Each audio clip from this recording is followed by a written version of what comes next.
From generating Excel formulas automatically the moment you type the equal sign, to combining multiple Excel files into one without having to upload them individually, these are the kinds of things Copilot can now do in Excel. So in this video, we'll go over the 10 best Copilot in Excel features, so you're the one using AI to move faster and not the one being left behind. Let's get into it. And thanks to HubSpot for sponsoring this video. First up, we've got auto-completing formulas with Copilot. As you can see over here, I have a data set with some sales reps, and over to the side, we want to calculate the net revenue, the days to pay, and the commission for them. So for the net revenue, it would basically be the gross revenue and then taking that discount away. So we can just type the equal sign, and you notice it starts to think on its own with the cell, and here it's giving us a suggestion to calculate it, which is simply the gross revenue minus that difference of the discount. And we hit enter and it spills down all the way to the bottom. And because this is actually using a formula, if any of these variables change, like here I put a smaller number, you can see that's going to update automatically. The same thing applies to any other column, like the days to pay. Hopefully it's detected that it's a difference between the payment and the order date. Finally, for something like the commission, it's obviously not very clear what that commission amount should be. So for that, I have this line up top, that if the net revenue is greater than 10,000, so this figure right here, then a 4% commission, if not, just default 2%. So here you would typically think of using an if statement. Let's see if it's able to do that on its own too. Awesome, so you can see it's been able to detect this whole row 2 of instructions, and here it's saying if that revenue is greater than 10K, then put it at 4% commission, if not, put it down to 2%. So it's done all of that for us automatically. For now though, this autocomplete feature only works in Excel for the web. If you want to use something similar in desktop, you should use the Copilot function. Let me show you how it works. The idea is that you can ask it anything in natural language. So for instance here, suppose we want to find out the categories for these transactions. So a Starbucks coffee would be considered food. We've got an Uber ride, that would be transport, etc. That said, we can't really use an XLOOKUP or a VLOOKUP as they don't have any matching values. Nowhere here in Starbucks coffee does it say that should be food, right? So it needs to detect this using AI, and that's where Copilot comes handy. As the prompt, we can say, based on these categories, select the relevant categories, and then here we're going to say, categorize these transactions and select the relevant transactions, which are these over here. So whenever it says context, we want to add the data, and then for the prompt part, we just need to write out the prompt. Hit enter there and give it a second, and you can see that it's detected that Starbucks coffee should be food, Zara is shopping, and the Uber ride is transport. Up till recently though, this Copilot function could only access its own internal dataset, so it didn't have any live data like being able to take things from the internet.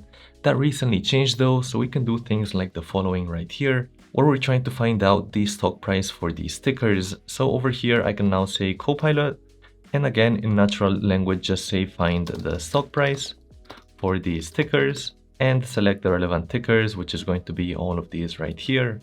Great, so you can see it's found the data right here to the side, but it's actually made a bit of a mistake because it's added this extra column, which isn't really necessary. And what we just saw is one of the more common frustrations with AI tools, that they're not very consistent, but there's a few ways to mitigate that. Let me show you some of the main ones, starting with the personalize feature. So first we'll go over to Copilot, or the button Copilot over here to the side. And from there, we want to go to these 3 dots up top and click on personalization. So here I have always display dates in day, month, and year format, as it's often a confusion where maybe you get a file from the US where it's flipped, or from Japan where it starts with the year. So we can just press on save here, and let's test this out. We're gonna close out of this, and over to the side, let's ask, list all the dates in August 2026 in column A. Awesome, so it's now finished, and you can see it says it's formatted them as day, month, month, and then year. So the month is abbreviated and it has the right order. One of the biggest challenges I find with AI is knowing which tool to use for which task. There's hundreds of AI tools out there and many of them overlap, so it's hard to know which one's worth using. That's why, with the help of HubSpot, I put together a free resource called Kenji's AI Stack, 12 tools that cut analysis time in half. By clicking the link in the description, you can access this resource completely for free. It breaks down 12 practical AI tools across productivity, research, analysis, and presentations. This way, you can quickly find which tool fits well with your workflow. For each tool, you'll also see some tags of when it's particularly useful. For example, for Claude Design, I particularly recommend it for any kind of visual or animated presentation, as it does a far better job than PowerPoint at making it interactive. So if you want to find out my favorite AI tools that I use every day, I recommend heading over to the link in the description to download this completely free AI toolkit so you can make smarter workflows with AI. And thanks to HubSpot for sponsoring this video.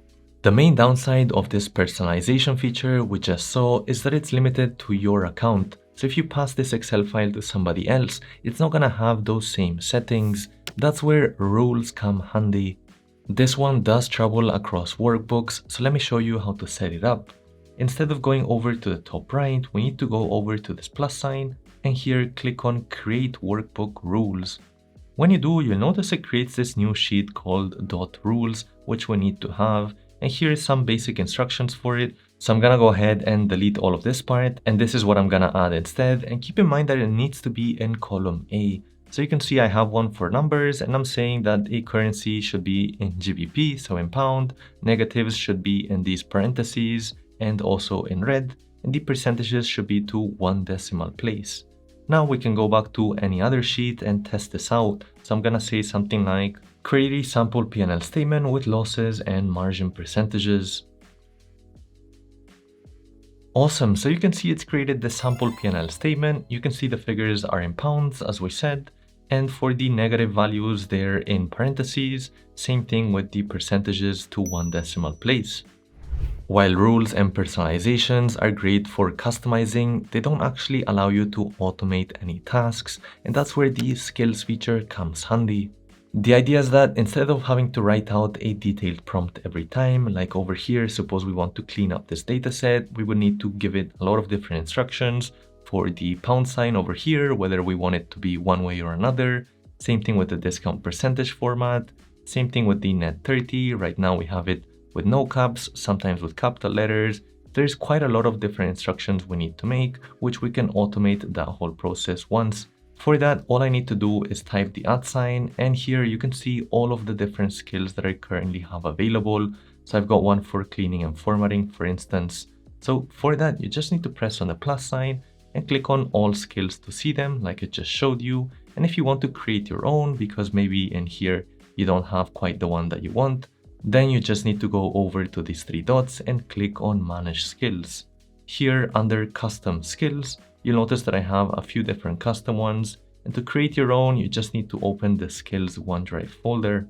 From here, all you would need to do is add a new folder simply by duplicating one of the current ones and changing that skills.md file. So these are basically all of the instructions. You could simply delete these, which are right now for the clean and format, and add some of your own. If you want to make sure you use the right formatting, you can simply ask Claude or ChatGPT for that. And the nice thing now for me is that I can just type @ and put clean and format in here and hit enter.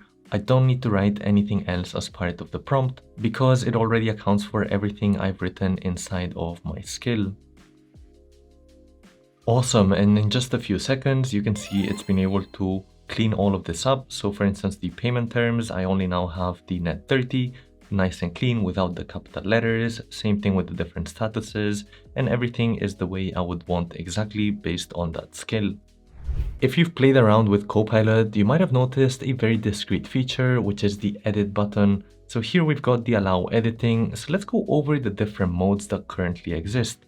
First, we've got the chat, which is great for understanding your data better without it actually trying to make any changes. For instance, I can ask it for the top 5 products by revenue. And without actually making any changes to the Excel file, it's been able to detect that the laptop is the best one.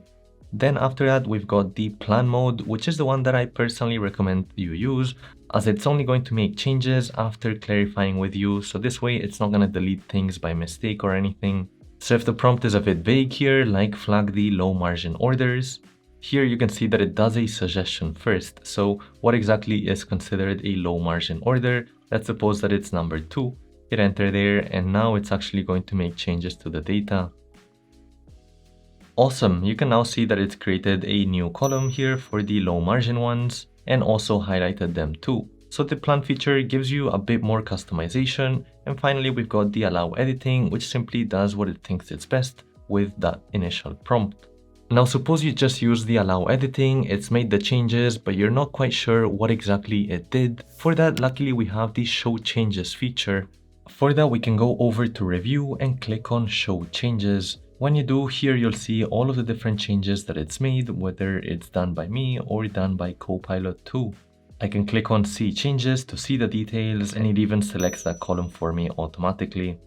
Unlike ChatGPT or Claude, when you're actually using Copilot inside of Excel, you can actually switch your model providers.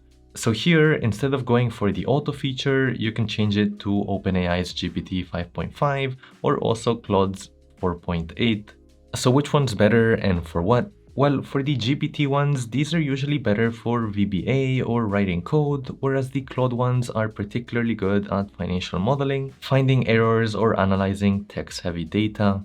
That said, for most tasks, it makes more sense simply to focus on creating the best prompt possible and not so much on trying to optimize the model that you use.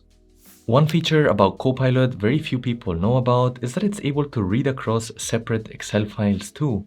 For example, over here in OneDrive, you can see that I have these three different files for the Americas sales, the EMEA sales, and the APAC sales. So I can say from the OneDrive, combine the APAC, EMEA, and Americas sales Excel files into one table with the source file column. So hopefully on the side, I can see the source for each of the data rows. And you might have noticed here, I didn't actually have to upload this, so I didn't have to go over to a plus sign and upload each of these Excel files or write their names perfectly. Instead, it's able to go through the OneDrive and detect the data.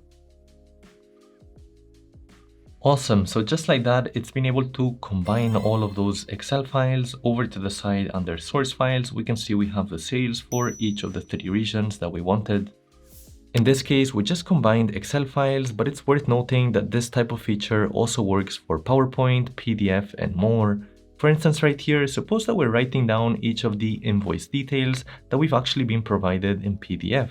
So over to my drive, you can see that I have some of these options, and if I click inside of one, you'll notice that it's got the details of each invoice that I want to add into Excel. I can easily automate that with Copilot. Right in here as the prompt, I can say, from the OneDrive, add the PDF invoices ending in these values to the table as new rows and complete all the fields based on the invoice data. So hopefully it should auto-populate all of it for each of the three new invoices. It's found the three right here, and we just need to click on use selected. Awesome, so you can see it's been able to add the three new invoices based on those PDF files for number 9, 10, and 11. It's really that simple.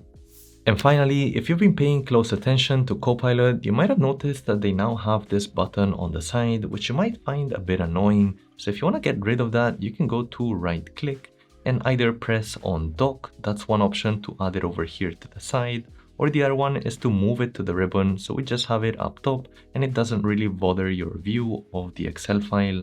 Other than Copilot, I'd recommend you learn how to use Claude Design, which is great for creating interactive presentations like this. I feel like it's a more enhanced version of PowerPoint, and you can learn more about it with this video over here, or you can take our AI course over here. Hit that like and that subscribe, and I'll catch you in the next one.